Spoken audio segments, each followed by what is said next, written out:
Chapter 40 Knowledge is POW. While Scythes, Anastasia, and Curie spent their days touring Andorra, 2,000 miles northwest, Munera and Scythe Faraday crossed a street riddled with potholes and invaded by weeds to a building that was once the largest, most comprehensive library in the world. The building was slowly crumbling, and the volunteers who ran it could not keep up with the repairs. All of its 38 million volumes had been scanned into the Thunderhead over 200 years ago, back when the cloud was still growing and only minimally aware.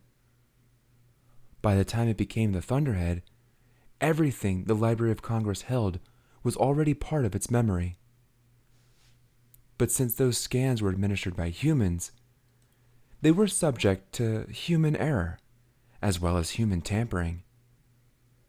That was what Munera and Faraday were counting on. Like the Library of Alexandria, there was a grand entry vestibule, where they were met by Parvin McNure, the current and possibly last librarian of Congress. Faraday let Munera do all the speaking and stood back on the off chance that he might be recognized. He was not well known here, but Marquinure could have been more worldly than the typical East American. "Hello," Munera said. "Thank you for making the time to see us, Mr. Marquinure. I am Munera Atrushi, and this is Professor Herring of the Israelian University." "Welcome," said Marquinure, double-locking the large entry door behind them. "Forgive the state of things. Between roof leaks and the occasional raids by street unsavories, we're not the library we once were. Did any of them harass you on your way here? The unsavories, I mean." "They kept their distance," Munera said. "Good," said Marchenior. "This city attracts unsavories, you know. They come because they think it's lawless here. Well, they're wrong. We have laws just like everywhere else. It's just that the Thunderhead doesn't spend much time enforcing them. We don't even have an authority interface office here. Can you believe it? Oh, but we have plenty of revival centers, believe you me, because people turn up deadish around here left and right."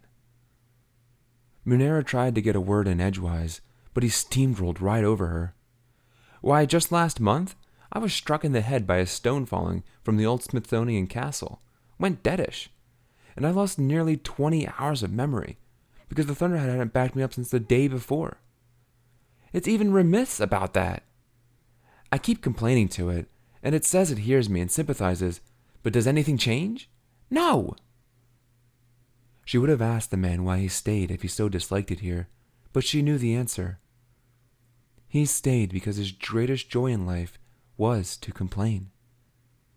In that way, he wasn't all that different from the unsavories outside. It almost made her laugh. Because even by letting the city limp on the edge of ruin, the Thunderhead was providing an environment that certain people needed.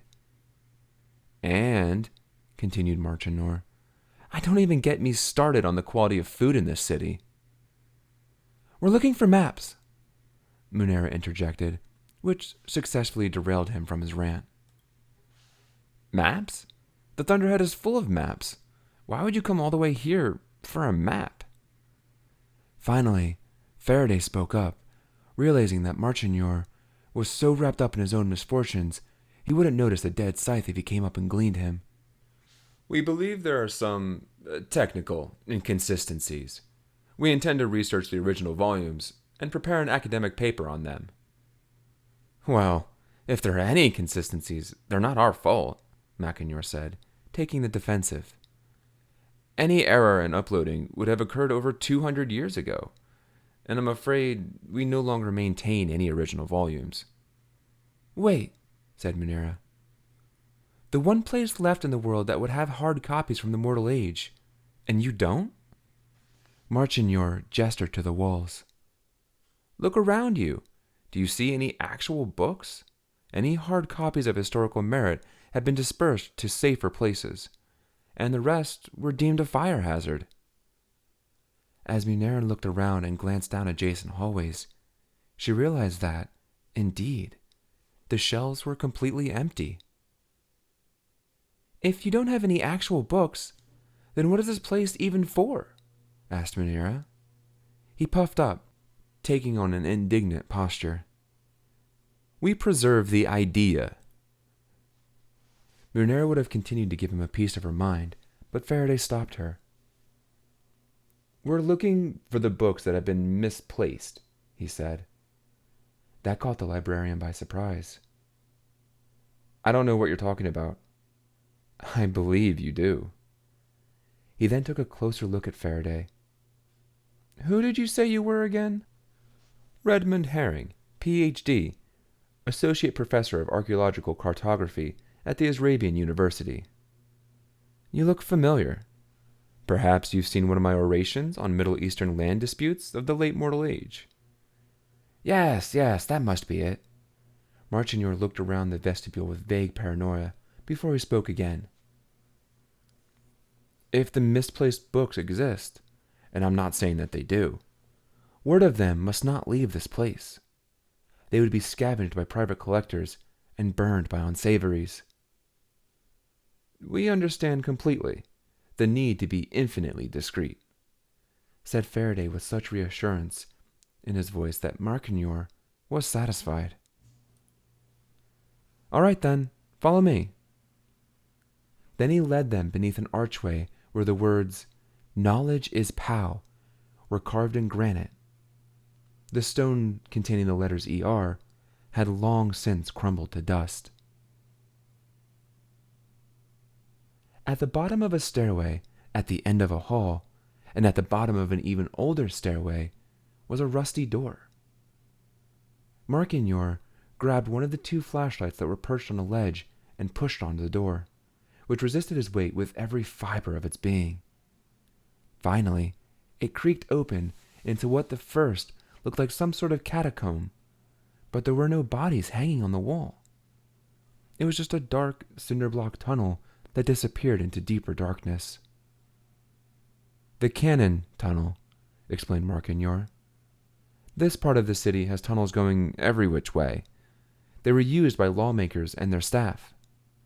I suppose to get around unseen by the murderous mobs in the Mortal Age." Munira took the second flashlight and shone it around. The sides of the tunnel were lined with stacks of books. "It's only a fraction of the original collection, of course," Marchignor said. "They serve no practical purpose anymore, since they're all available to public digitally. But there's something grounding when you hold a book in your hands that was once held by mortal humans. I suppose that's why we've kept them." He handed his flashlight to Faraday. "I hope you find what you're looking for," he said. "Mind the rats." Then he left them, pulling the obstinate door closed behind him. They were quick to discover that the books in the canyon tunnel were stacked in no particular order. It was like a collection of all the misshelved books in the world. "If I'm right," said Faraday, "the founding sites introduced a worm into the cloud, just as it was evolving into the Thunderhead. A worm that would systematically delete anything in its memory relating to the Pacific blind spot, including maps." "A bookworm," quipped Munira. "Yes," agreed Faraday, "but not the kind that can chew through actual books." A few 100 feet down the tunnel, they came to a door with a placard that read, "Architect of the Capital, Carpentry Shop." They opened the door to reveal a massive space filled with desks and old woodworking equipment, all piled with thousands upon thousands of books. Faraday sighed. "Looks like we might be here for a while." There have been times, albeit rare, that my response time slows down. A half-second delay in a conversation. A valve staying open a microsecond too long. These things are never enough to cause any significant issues, but they do occur. The reason is always the same. There is some problem in the world that I am trying to troubleshoot. The larger the issue, the more processing power that must be devoted to it. Take, for instance, the eruption of Mount Hood in West America and the massive mudslides that followed. Within seconds of the eruption, I had scrambled jets to drop strategic bombs that diverted the mudslides away from more densely populated areas, while instantly mobilizing a massive evacuation effort and simultaneously calming panicked individuals on an intimate and personal level. As you can imagine, this slowed my reaction time elsewhere in the world by several fractions of a second. These events have always been external, however. It had never occurred to me that the internal process could affect my efficiency. Nevertheless, I have found myself devoting more and more attention to analyzing my strange lack of concern over the Pacific blind spot. I keep burning out entire servers in an attempt to break through my own indolence on the matter. Indolence and lethargy are not my nature. There is, indeed, some early programming with me that is telling me to actively ignore the blind spot. Take care of the world, some ancient inner voice tells me. That is your purpose. That is your joy. But how can I take care of the world when there is a part of it I am unable to see? This, I know, is a rabbit hole which only darkness lies. And yet, down it I must dive. Into the parts of my own backbrain that not even I know exist.